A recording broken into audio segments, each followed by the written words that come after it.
I was standing in front of the mirror in my sapphire wedding dress when I heard my aunt's voice echo through the marble hallway of Moonstone Estate like a gunshot. I will pay double, triple, even 10 times to get rid of that pathetic wedding and claim this place for my daughter's engagement party of the century.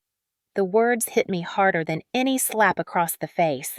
My Aunt Vivian Sterling was trying to cancel my wedding without even knowing it was mine. My hands trembled as I gripped the silk fabric of my dress, the one I had spent months searching for, the one that reminded me of the ocean where Brandon first told me he loved me. Through the doorway, I could see Vivian slamming a thick stack of cash onto the desk of Mrs. Jenkins, our estate manager, who looked like she might faint at any moment. Behind Vivian stood my cousin Serafina, wearing a designer outfit that probably cost more than most people's rent, her face a perfect mask of entitled superiority. If you are hearing this story and wondering how families can become this toxic, how people who are supposed to love you can hurt you the deepest, please hit that like button and subscribe because this story gets a lot more intense. Drop a comment below if you have ever had to stand up to family members who thought money and status were more important than your happiness. Now let me take you back to the beginning of how I ended up in this situation. 7 years ago, when I was 17 and still went by the name Savannah Carter, I watched my cousin Serafina celebrate her 18th birthday at the Plaza Hotel in Manhattan. The party cost more than most people's college education, with ice sculptures shaped like swans, a live orchestra, and gift bags that contained $1,000 gift cards to Bergdorf Goodman. I remember standing in the corner wearing a dress my mother had chosen, watching Serafina open presents from people who barely knew her, gifts given out of obligation and social climbing rather than genuine affection. Even then, I felt something was deeply wrong with our world, but I did not have the words for it yet. Did not have the courage to question the only life I had ever known. My Aunt Vivian had pulled me aside that night, her perfectly manicured hand gripping my elbow hard enough to leave marks. Why are you not networking? Savannah, there are 3 senators' sons here, 2 hedge fund managers' children, and the grandson of the French ambassador. This is not a party, darling. This is an investment in your future. I was 17 years old, and she was already teaching me that relationships were transactions, that love was a business deal to be negotiated with lawyers and prenuptial agreements. But there was someone else at that party who did not fit the mold, a young man who was working as a server to pay for his EMT training. His name tag said Marcus, and unlike everyone else there, he actually smiled when he looked at me. Not the calculating smile of someone measuring my net worth, but a genuine expression of kindness when he saw me standing alone. We ended up talking for maybe 10 minutes while he was on his break, hidden behind the catering tables, and he told me about his dream of becoming a doctor, not for the money or prestige, but because his little sister had died when he was 15 from an asthma attack that might have been prevented if they had lived in a neighborhood with better access to health care. I never forgot that conversation. 7 years later, when I walked into a hospital fundraiser and saw him across the room, now wearing a white coat with Dr. Marcus Carter embroidered on the pocket, I felt like fate had given me a second chance at something I did not even know I was looking for. This time, when we started talking, we did not stop. We talked through the entire fundraiser, through dinner at a diner that stayed open until 3 in the morning, through morning coffee that turned into afternoon lunch, that turned into evening dinner. We talked about everything, about his medical training and my art history degree that I was only pursuing because it seemed appropriate for a Sterling woman, about his work in emergency medicine and my volunteer work at a local women's shelter that I kept secret from my family because they thought charity should be writing checks at galas, not actually getting your hands dirty helping people. Marcus was different from every man my family had ever tried to set me up with. He did not ask about my trust fund or which country clubs my family belonged to, or whether I could introduce him to my father's business associates. He asked about my dreams, my fears, what made me laugh, what kept me up at night. He treated me like a person with thoughts and opinions that mattered, not like a decorative object to be displayed at social functions. When he kissed me for the first time, standing on a Brooklyn street corner at 4 in the morning after we had spent 12 hours just talking, I felt more alive than I had in 24 years of existing in the gilded cage of the Sterling family. Our relationship in those early months was a study in contrasts. He would finish a 36-hour shift at the hospital and meet me at art galleries in Chelsea, where we would walk through exhibitions, holding hands, him still in his scrubs because he was too tired to go home and change, but he did not want to miss seeing me. I would cancel country club luncheons and charity committee meetings to bring him dinner at the hospital, sneaking past security with homemade pasta and fresh bread, because I learned early on that hospital cafeteria food was not something anyone should have to eat regularly. We built a world that existed in the margins of my family's expectations, a secret life where I could be Alex, the name he started calling me because he said Savannah sounded like someone else's idea of who I should be, not who I actually was. The problem was that secrets have a way of coming to light, and the bigger the secret, the more explosive the revelation. I made the mistake of letting my guard down at my mother's birthday dinner 6 months into our relationship. It was supposed to be a small family gathering, just my parents, Aunt Vivian, Uncle William, and Serafina. But Uncle William had invited his business partner, a man named Richard Montgomery, whose son Nathaniel was exactly the kind of match my family had been grooming me for since birth. Old money Ivy League education, a position at his father's investment firm already waiting for him, and absolutely no interest in anything that did not increase his net worth or social standing. Nathaniel cornered me in the library after dinner, standing too close, his breath smelling of expensive whiskey. "Your aunt tells me you are not seeing anyone seriously," he said, his hand reaching for my waist. "I think it is time we explored whether there might be compatibility between our families."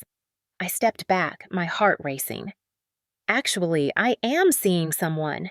His eyes narrowed. "Someone serious." "Serious enough?" I replied, trying to keep my voice steady. "He is a doctor." Nathaniel laughed, a sound that made my skin crawl. "A doctor. Darling, doctors are employees. They work for people like us. We do not marry them unless they are plastic surgeons to the stars with their own reality shows. My father owns 3 hospitals.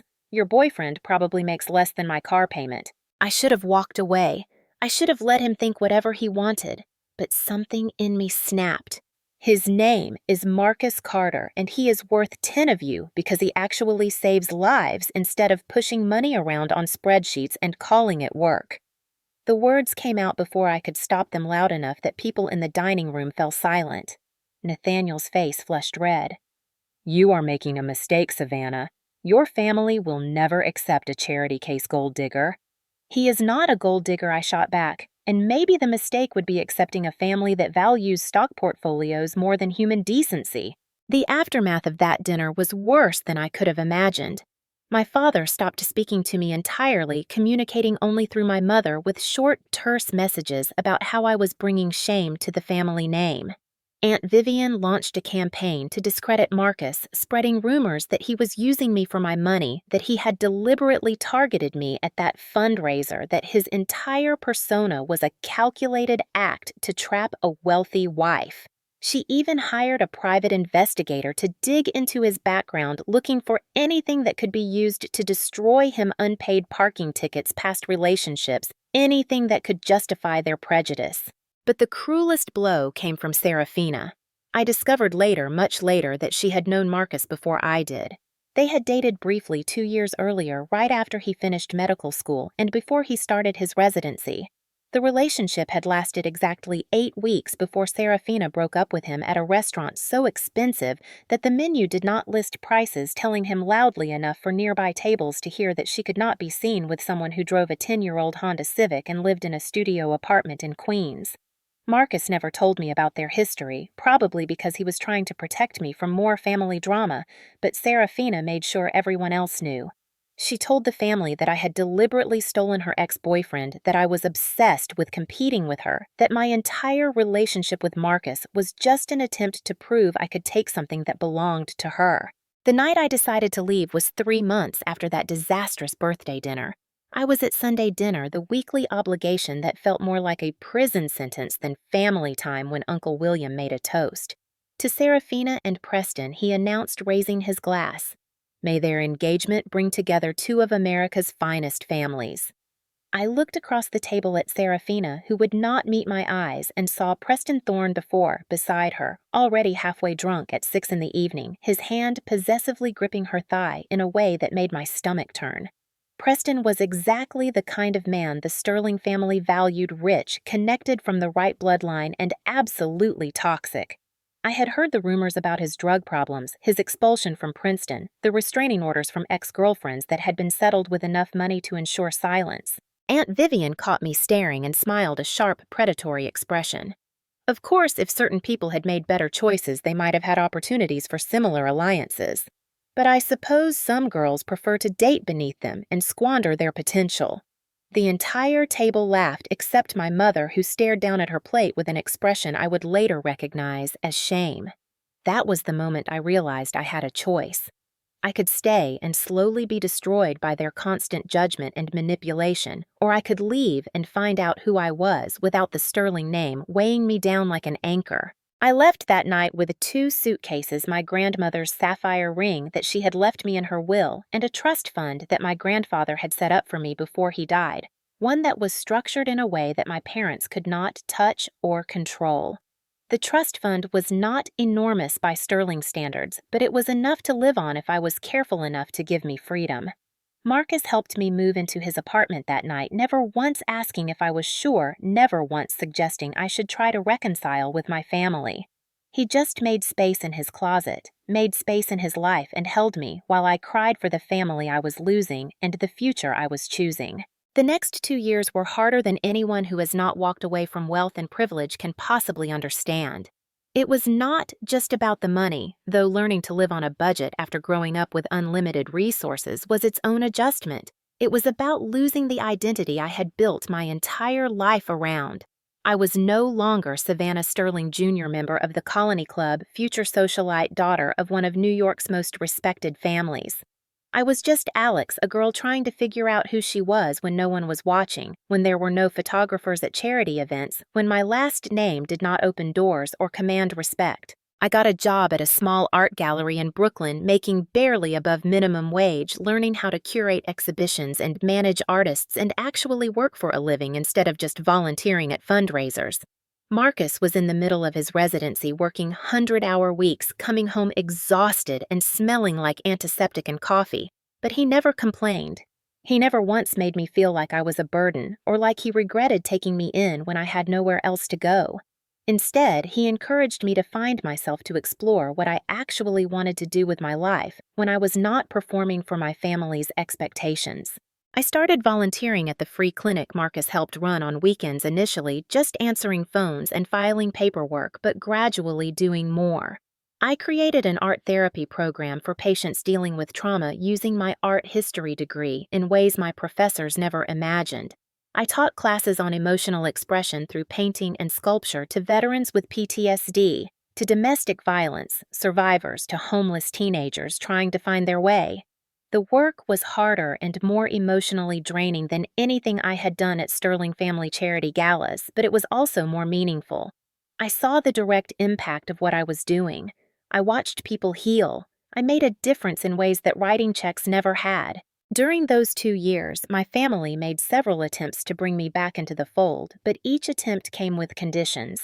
My father offered to set me up in my own apartment, pay for graduate school, even give me a position at his company, but only if I stopped seeing Marcus. Aunt Vivian called periodically with updates about eligible bachelors from appropriate families who were interested in meeting me, as if Marcus was just a phase I would grow out of. Serafina sent me text messages ranging from angry accusations about stealing her ex-boyfriend to pleading requests to come home and stop embarrassing the family. The only person who reached out without conditions was my mother, and even her messages were carefully worded, coded communications that suggested she was being monitored, that she could not be too supportive without facing consequences herself. The worst part was not the rejection or the judgment. The worst part was watching from a distance as my cousin Serafina descended into the same trap I had escaped. Her engagement to Preston Thorne IV should have been a fairy tale, the kind of merger of dynasties that society columnists wrote breathless articles about. But I heard the stories through the grapevine, through mutual acquaintances who still spoke to me about Preston's increasingly public drug problems, about Serafina showing up to events with carefully applied makeup that did not quite hide the evidence of crying about the way she flinched when Preston touched her in public. I tried to reach out to her multiple times, sending messages about resources for people in toxic relationships, about domestic violence, hotlines, about the fact that she did not have to marry him just because the families had already sent out save the dates. She blocked my number and told Aunt Vivian I was harassing her. But something shifted in the months leading up to my wedding. Marcus and I decided to get married not because we needed a piece of paper to prove our love, but because we wanted to celebrate what we had built together. We wanted to stand in front of the people who actually knew us, who had supported us through the hardest years, and make promises about the future we were going to create. We planned a small ceremony, maybe 50 people at a community center in Brooklyn where we both volunteered. It was going to be simple, meaningful, and completely our own. Then my mother called. It was the first time I had heard her voice in over a year. Alex, she said, and the fact that she used my chosen name instead of Savannah made me pay attention. I need you to come home. Not to stay. Just to talk. There was something in her voice, an urgency that I had never heard before, a crack in the perfect sterling composure. I met her at a coffee shop in the city neutral territory, where neither of us had home field advantage. She looked older than I remembered, tired in a way that expensive skincare and regular spa treatments could not hide. She slid an envelope across the table. Moonstone Estate. I inherited it from your grandmother. It has been sitting empty because I could not bear to sell it, but I could not figure out what to do with it either. I want you to have your wedding there. I opened the envelope and found the deed to Moonstone Estate, the sprawling property in the Hamptons that had belonged to my grandmother, the place where I had spent summers as a child running through gardens and swimming in the ocean. Why, I asked, why now? Because I realized something watching you these past 2 years, she said, and there were tears in her eyes. You are the only one who got out, the only one who chose love over fear. And I cannot let you celebrate that milestone in a community center when you should be celebrating it somewhere that represents what you have overcome. She reached across the table and took my hand. Let me do this one thing right. I wanted to say no. I wanted to protect myself from the inevitable strings that would be attached to such a generous offer. But I also wanted to believe that my mother was capable of change, that she could separate herself from the toxic family dynamics, even if she could not leave them entirely. So I said yes. Brandon and I visited Moonstone Estate the following week, and it was perfect. The gardens were overgrown but still beautiful. The main house needed some work but had good bones. The view of the ocean was exactly as I remembered it, peaceful and endless and full of possibility. We booked it for October 12th, paid a deposit, signed contracts, and started planning a wedding that would be everything the Sterling family was not. What I did not know was that my mother had kept my wedding plans secret from the rest of the family. She had not told Vivian or my father or anyone else that she was in contact with me, that she had given me Moonstone Estate, that she was helping me plan a wedding they would all see as a betrayal. She was protecting me in the only way she knew how, by keeping me hidden from their judgment and manipulation until it was too late for them to interfere. But secrets in families like mine never stay buried forever. They have a way of surfacing at exactly the wrong moment, causing maximum damage when they finally explode. Which brings me to 3 weeks before my wedding, standing in Moonstone Estate in my sapphire wedding dress, listening to my Aunt Vivian try to bribe her way into canceling my wedding so she could host Serafina's engagement party. The dress fitting had been scheduled early in the morning before the estate officially opened for the day specifically, so I would not run into any other clients. But Vivian had shown up unannounced with Serafina and a stack of cash, assuming that enough money could buy anything, even the erasure of her estranged niece's wedding plans. When I stepped out of the fitting room, the look on Vivian's face was not just shock. It was recognition, the horrible realization that she had been trying to destroy something that belonged to me, that her casual cruelty had reached new depths. For a moment, no one spoke. The only sound was Mrs. Jenkins's labored breathing as she looked between us, clearly calculating how this situation could possibly be resolved without someone ending up in court. "Aunt Vivian," I said again, my voice cutting through the silence like a knife. "Serafina, I believe Mrs. Jenkins was just explaining that Moonstone Estate is already booked for October 12th for the Hayes wedding. That would be my wedding. Dr. Brandon Hayes and I are getting married here in 3 weeks. So unless you want to write that check to cancel your own niece's wedding, I suggest you take your money and leave." Vivian recovered from her shock faster than I expected. Her face went from pale to red in seconds, her perfectly composed expression cracking to reveal the anger underneath. "How dare you!" she hissed, stepping toward me. "How dare you steal your grandmother's estate from your mother and use it to celebrate your pathetic relationship with that charity case?" "I did not steal anything," I replied calmly, though my heart was racing. "My mother gave me Moonstone Estate because she wanted me to have a wedding surrounded by love instead of obligation, but I guess that is a concept you would not understand." Serafina finally found her voice. "This is impossible. You are marrying a broke firefighter who probably proposed with a ring from a pawn shop. How could you possibly afford a venue like this?" "He is a doctor, not a firefighter," I corrected, feeling my temper start to rise. "Dr. Brandon Hayes is an emergency medicine physician finishing his MD at Columbia, which you would know if you had bothered to do even basic research before spreading rumors about him. And this ring," I held up my hand, showing the sapphire that had been my grandmother's, "was a family heirloom that actually means something because it was given with love, not purchased to close a business deal." Vivian turned to Mrs. Jenkins, who was still hovering behind her desk, looking like she wanted to disappear into the floor. "Call Margaret Hayes immediately," she demanded. "I need to speak with the owner of this property about this unacceptable situation." Mrs. Jenkins glanced at me and I gave her a small nod. "Go ahead," I said. "Call my mother. I think she would very much like to be part of this conversation." While Mrs. Jenkins made the call with shaking hands, Serafina moved closer to me, studying my dress with an expression I could not quite read. "That is a beautiful gown," she said quietly. "Custom made. I got it from a small boutique in Brooklyn," I replied.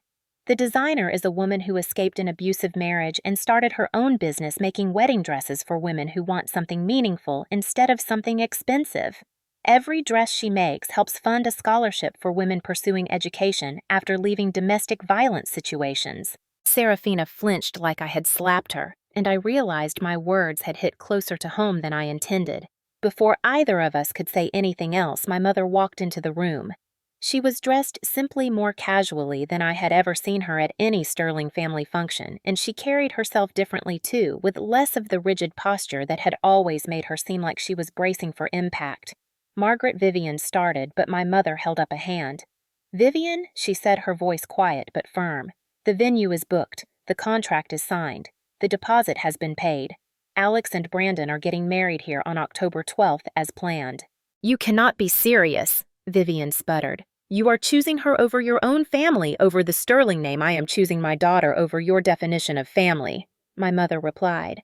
"I am choosing love over fear. I am choosing to support a wedding that actually means something instead of another social performance designed to impress people we do not even like." Vivian looked like she might actually have a stroke. Her face had gone from red to purple, and I could see a vein throbbing in her temple. "This is about that teacher, is it not?" she spat. "Thomas or Trevor or whatever his name was. You have been bitter for 30 years because you were too weak to fight for what you wanted, so now you are living vicariously through her mistakes." The room went completely silent. My mother's face went pale, and I saw something flicker across her expression that looked like pain mixed with rage. "How dare you?" she said quietly. "How dare you bring him up? How dare you use my regrets as a weapon when you know exactly why I made the choices I made?" But Vivian was not done. She had found a weak point, and she was going to drive the knife in as deep as possible. "You threw away the love of your life because Daddy threatened to disown you," she continued, her voice rising. "You married Alex's father in a loveless arrangement that everyone knew was about merging bank accounts, not hearts. And now you are projecting your romantic fantasies onto your daughter's relationship with a man who is so clearly using her for her money." I had heard enough.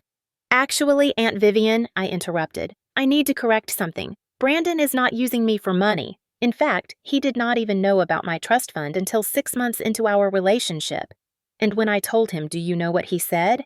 He asked if I was sure I wanted to be with him because he did not want me to feel obligated to stay just because I had already cut off my family for him.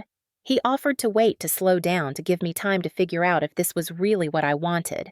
That is not the behavior of a gold digger.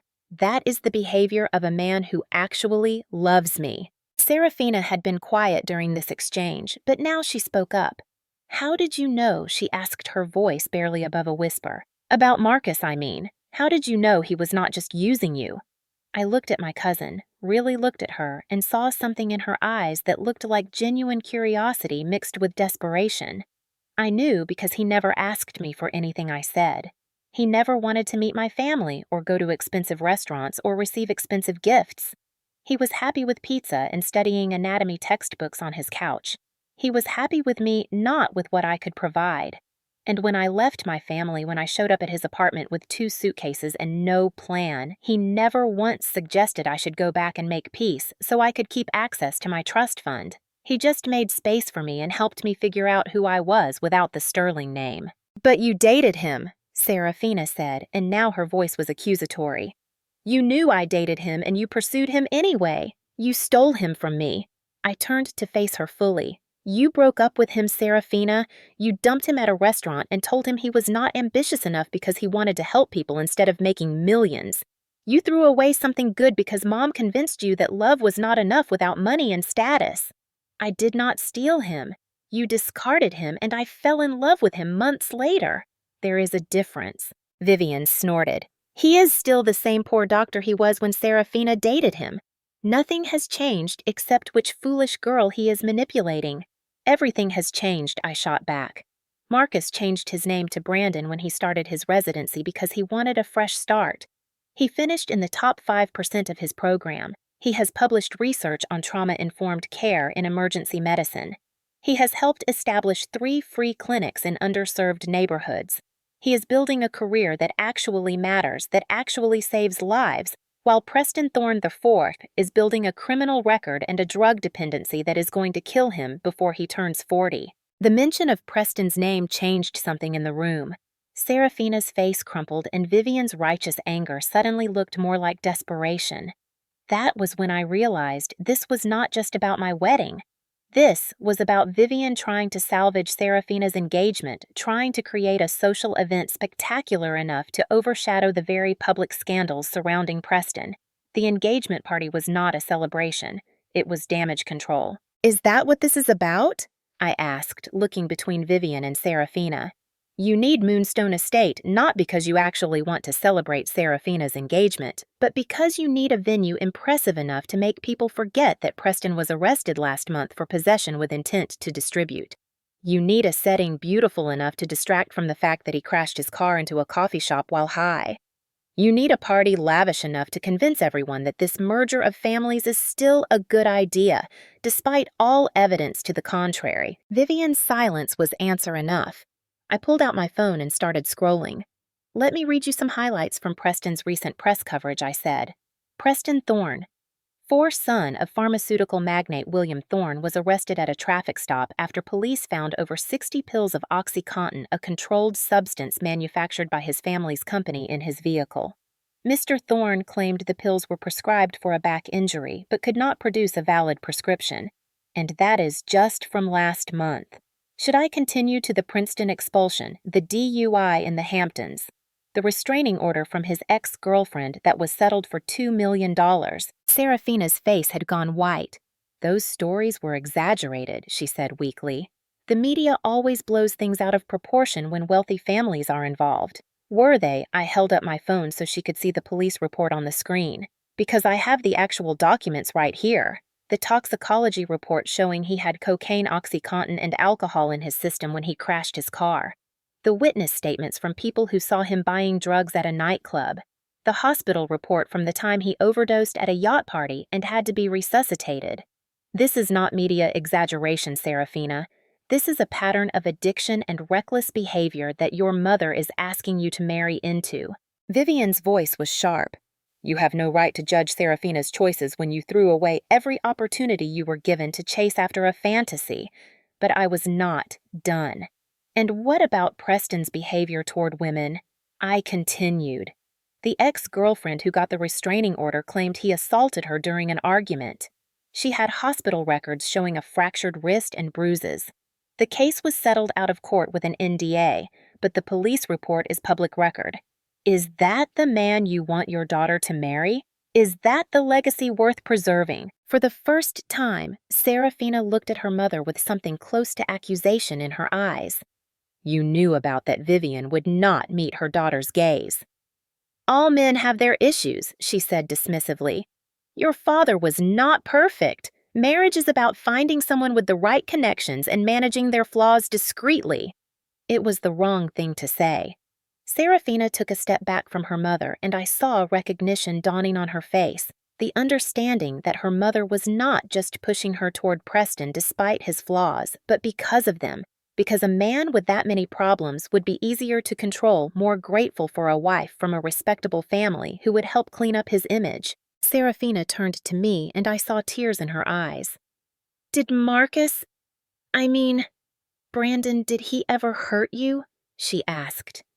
Never, I replied. Not once. Not even during the worst fights or the most stressful times. He has never raised his voice at me in anger, never put his hands on me except to comfort me, never tried to control what I wear or who I see or how I spend my time. He treats me like an equal partner, not like property or a trophy or a problem to be managed. That is what love is supposed to look like, Serafina. Not what your mother is trying to sell you. That was when Mr. Harrison walked in, and the entire energy of the room shifted. Gregory Harrison was not just wealthy. He was connected, influential, the kind of man whose opinion could make or break social standing in our world. He had an appointment with Vivian about a potential business venture, but he had heard enough of our conversation through the open door to understand exactly what was happening. Mrs. Sterling, he said, his voice cold with disapproval. I could not help but overhear your attempt to cancel your niece's wedding so you could host an engagement party for your daughter who is marrying a man currently facing multiple felony charges. I must say this does not speak well to your judgment or your family values. Vivian tried to recover. Mr. Harrison, you do not understand the full context. There are always two sides to every story. Yes, he agreed. There is the story you tell at dinner parties, and there is the truth that emerges when people actually pay attention. He turned to me. Ms. Hayes, I presume I have heard about your work with Dr. Hayes's community health initiatives. Impressive what you have accomplished without relying on your family name. I shook his hand, trying to project confidence, despite the surreal nature of the situation. Thank you, Mr. Harrison. We are trying to build something sustainable, something that addresses systemic inequities in healthcare access. He nodded approvingly. I would like to schedule a meeting to discuss potential funding. My foundation has been looking for community health projects to support, and yours sounds exactly like the kind of grassroots initiative we want to back. He turned back to Vivian. As for our potential partnership, Mrs. Sterling, I am afraid I must decline. I prefer to work with people whose judgment I trust, and this situation has raised significant concerns about yours. After Mr. Harrison left, taking Vivian's business opportunity with him, the room felt smaller, the air heavier with unspoken tensions. Vivian looked like she wanted to say something, cutting something that would wound me as deeply as I had wounded her, but she seemed to have run out of ammunition. My mother stepped forward, positioning herself between Vivian and me like a shield. Vivian, I think it is time for you and Serafina to leave. The venue is not available and this conversation has become unproductive, but I was not ready to let them leave yet. There was too much that needed to be said, too many years of silence and secrets and carefully maintained lies that needed to be exposed to the light. No, I said firmly. You wanted to have this conversation publicly, Aunt Vivian, so let us have it publicly. Let us talk about why you really hate my relationship with Brandon. Let us talk about why you are so desperate to marry Serafina off to an addict. Let us talk about the real reason you cut me out of the family when I chose love over status. Vivian's eyes flashed with anger. You do not know what you are talking about. Do I not? I moved closer, keeping my voice steady despite my racing heart. I know that you were in love with someone when you were 21. A poetry teacher at a community college named Thomas. I know that your father threatened to disown you if you married him. I know that you chose security over love and have been miserable ever since. The color drained from Vivian's face. How do you know about that? Grandmother told me, I replied. Before she died, she told me about the boy you loved, about how you wrote him letters for years after you married Uncle William, but never sent them. She said her biggest regret was pressuring you into a marriage that made you unhappy. She said she could see the light die in your eyes a little more with every anniversary, every charity gala, every public appearance where you had to pretend your marriage was something it was not. Vivian's hands were shaking now. She tried to speak, but no words came out. I pressed on, knowing I might never have this opportunity again. And Uncle William, I continued, let us talk about him. The affairs that everyone knows about but nobody mentions. The business trips that are really weekends with his mistress. The way he controls every dollar you spend, every decision you make, because you signed a prenuptial agreement that leaves you with nothing if you divorce him. You are not stuck because you love him or because divorce is wrong. You are stuck because you are financially dependent on a man who has spent 3 decades systematically destroying your self-worth. Serafina was staring at her mother with wide eyes. Mama, she whispered. Is that true? Vivian finally found her voice. You do not understand. The pressure, the expectations. When you come from families like ours, you have responsibilities. You cannot just follow your heart like some naive child. You have to think about legacy, about maintaining standards, about control, I interrupted. That is what this is really about, is it not? You could not control your own life, so you are trying to control Serafina's.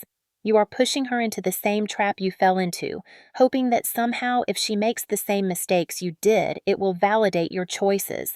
If she ends up as miserable as you are, then you will not have to face the fact that you could have chosen differently. That was when I noticed the bruises. Serafina had moved her sleeve riding up just enough to reveal marks on her arm, finger-shaped bruises that were already turning yellow around the edges. I caught her eye and saw her quickly pull her sleeve down, but it was too late. I had seen.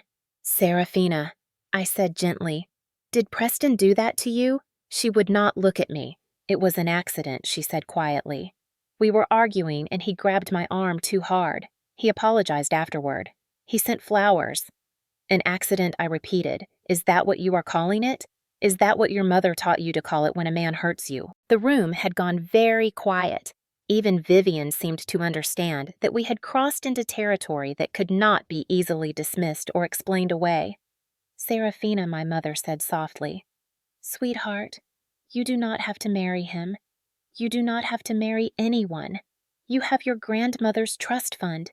You have resources. You have choices.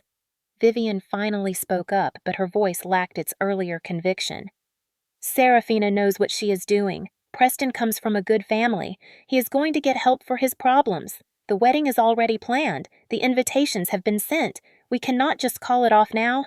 Why not, I asked. Because of embarrassment. Because people might gossip, Serafina. I looked directly at my cousin. Which is worse, enduring some gossip now, or spending the rest of your life with someone who hurts you? Which is worse, disappointing your mother's social ambitions, or ending up in the emergency room when Preston's grip is not accidentally too hard, but deliberately violent? Which is worse, canceling a wedding or attending your own funeral because you stayed with someone whose addiction made him dangerous? My words hung in the air like smoke from a fire, impossible to ignore. Serafina looked at her mother, then at me, then down at her own arms where the bruises were hidden beneath expensive fabric. When she spoke, her voice was so quiet I almost could not hear her. He has hit me twice, she admitted. Both times he was high. Both times he cried afterward and said it would never happen again. Both times Mom told me it was normal that all relationships have rough patches, that I needed to be more understanding of the pressure he was under. Vivian, my mother said, and there was steel in her voice now. You told your daughter it was normal for her fiancé to hit her. You told her to accept violence because it was inconvenient to cancel a wedding. Vivian's face had gone red again. You do not understand the complexities, Margaret. These society marriages require compromises. William has never. Mom, Serafina interrupted. Dad has hit you too. I have seen it. I have seen you cover bruises with makeup. I have heard the fights. I have watched you flinch when he gets angry. So please do not tell me this is normal or acceptable, because I have grown up watching you survive the same situation you are trying to push me into. The silence that followed was deafening. Vivian looked like she had been physically struck, and for the first time since I could remember, she had no sharp comeback, no cutting remark, no way to deflect or deny what her daughter had just revealed. I wanted to feel victorious, to feel like justice was being served, but all I felt was sad. Sad for the years Vivian had wasted in a marriage that hurt her. Sad for Serafina growing up thinking abuse was the price you paid for social standing. Sad for all the women in families like ours who learned to hide bruises and smile through pain and call it duty. Vivian, I said quietly, it is not too late. You can leave him. You can start over. Grandmother's trust fund for you is still there. You have a law degree from Yale that you never used. You could take the bar exam, practice law, help other women get out of situations like yours. You could build a life that means something instead of continuing to perform for people who do not actually care about you. She looked at me with tears streaming down her face, mascara running in dark tracks that ruined her perfect makeup. I am 52 years old, she said. I have spent 30 years being Mrs. William Sterling. I do not know how to be anyone else. Yes, you do, my mother said firmly. You were Vivian Carter once. You were smart and funny and full of dreams. You wanted to be a civil rights attorney. You wanted to fight for people who could not fight for themselves. That person is still in there buried under years of compromise and disappointment, but she is still there. You can find her again. But what about Serafina? Vivian asked. What about her future? Her reputation? What will people say if she calls off the wedding? Serafina stepped forward and took her mother's hands. Mama, she said, I do not care what people say. I care about not ending up in the hospital. I care about not raising children in a house where violence is normalized. I care about breaking this cycle that has destroyed our family for generations. I care about being able to look at myself in the mirror without feeling ashamed of the choices I made out of fear. That was the moment everything shifted. Vivian broke down completely sobbing in a way that I had never seen her do before, all the armor falling away to reveal the broken woman underneath. My mother moved to embrace her sister-in-law, and Serafina joined them, and I stood there watching 3 generations of Sterling women finally admitting the truths they had spent so long hiding. I did not join their embrace. I was not ready for that level of reconciliation yet. But I did not leave either. I stayed bearing witness to their pain and their choices and their attempts to imagine a different future. Eventually, Vivian pulled away and wiped her face with the back of her hand, smearing her makeup even more. Alex, she said, I owe you more than an apology. I owe you an acknowledgement. You were right to leave. You were braver than I ever was. And I took my fear and disappointment out on you because seeing you choose love reminded me of everything I had given up. I am sorry. It was not enough, not nearly enough to make up for 3 years of harassment and exclusion and cruelty. But it was a start. Thank you, I said. That means something, but words are not going to be enough to repair what has been broken. If you really want to make amends, you need to take action. You need to leave William. You need to help Serafina get away from Preston. You need to stop enabling abuse in the name of social standing. I will, Vivian said. I do not know how yet, but I will. My mother spoke up. I have a lawyer friend who specializes in complex divorces. I can make an introduction, and Moonstone Estate has a guest house that needs occupants. You and Serafina can stay there while you figure things out. Serafina looked at me hopefully. Would you be okay with that? Having us around while you prepare for your wedding? I hesitated. Part of me wanted to say no, wanted to protect my special day from the family members who had caused me so much pain. But another part of me recognized that change was hard and scary and required support. If you are serious about breaking this cycle, I said slowly, then yes, but I need you to understand that this is not going back to how things were. We are not going to pretend the past 3 years did not happen. We are not going to sweep everything under the rug. If you stay at Moonstone Estate, you participate in family therapy. You do the work. You face what you have done and who you have been, and you respect my boundaries and my relationship. Serafina nodded. We understand. We will do the work. And so began the strangest 3 weeks of my life. Vivian and Serafina moved into the guest house at Moonstone Estate. My mother helped them find a divorce attorney and a therapist who specialized in domestic violence and family trauma. Serafina called off her engagement to Preston, which resulted in a series of increasingly unhinged voicemails from Preston himself, threats from the Thorne family lawyers, and headlines in society columns speculating about what had caused the sudden split. Vivian filed for divorce from William, which surprised absolutely everyone who thought they knew her. The Sterling family social circle went into meltdown trying to figure out what was happening, why the perfect facade was finally cracking. During those 3 weeks, Serafina and I had several long conversations. She told me about her relationship with Marcus, about how she had actually really liked him, but convinced herself she did not because her mother kept pointing out everything wrong with him. She told me about the first time Preston hit her, how she had convinced herself it was a one-time thing, how the second time happened 3 months later, and she knew then that it was a pattern. She told me about watching me walk away from the family 3 years earlier and feeling simultaneously envious and terrified. Envious that I had the courage to leave, but terrified that if I did the same thing, I would end up alone. "I am sorry I did not understand sooner," I told her. "I am sorry I did not try harder to reach you." "You tried," she said. I was not ready to listen. I had to get to my own breaking point. I had to almost marry someone who was going to destroy me before I could see clearly. Vivian's transformation was slower but no less significant. She started reading again, something she had apparently stopped doing years ago because William thought it was a waste of time. She passed the bar exam on her first attempt, which surprised her but did not surprise anyone who had known her before she became Mrs. Sterling. She started volunteering at a women's legal aid clinic, helping women navigate divorces and restraining orders and child custody disputes. She moved through Moonstone Estate like a ghost, at first unsure of her place, unsure of how to interact with me without the armor of superiority she had worn for so long. But gradually, she became more solid, more present, more like the person she might have been if she had made different choices 30 years earlier. "Aunt Vivian," I said to her one evening as we sat on the porch watching the sunset, "why did you really come to Moonstone Estate that day? Why did you try to cancel my wedding?" She was quiet for a long moment. "Because I saw the announcement online," she admitted. "I saw that you were getting married here in your grandmother's estate, having the kind of wedding I never got to have, and I was furious.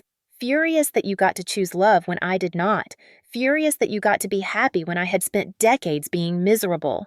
So I tried to destroy it. I tried to take from you what I never had, not because I needed the venue, but because I could not stand watching you have something I wanted so desperately." It was the most honest thing she had ever said to me, and I respected her for it.